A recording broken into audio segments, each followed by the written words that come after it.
aquí hay poquito de todo. Ya. Un poquito de todo. Pues tenemos más que nada pues, fruta fresca, de la temporada, de la que está en la temporada. Sí, pero yo de dueño tengo 2 años, pasé como 2 años y medio. Okay. Y sí, pues gracias a Dios sí hay mucha gente aquí que viene aquí, porque como hay muchos complejos de apartamentos aquí alrededor. Ya. Hacemos envíos para México y yo los hago por medio de la computadora.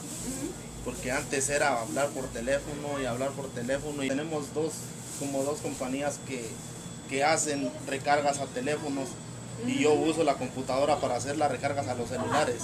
Perfecto. Yo antes de ir a las clases no tenía nada de eso. Pues a mí me gustaría invitar a la gente para que tengan tiempo, que asistan ahí a las clases. Es para su bien de la gente, pues, ¿no? Y yo sé que sí sirven, porque a mí sí me sirvieron. Y yo sé que hay mucha gente que ha estado yendo y yo sé que también sí le han servido de algo. Yo dije, pues esta es la oportunidad y sí, pues gracias a mi esposa, pues ella me apoyó con ayudarme aquí mientras yo iba a las clases. Y ella me estuvo cubriendo aquí mientras yo iba.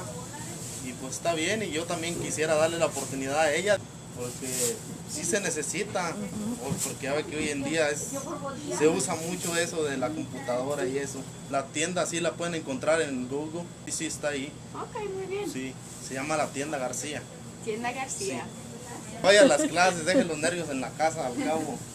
Es mejor aprender algo ahorita que se puede.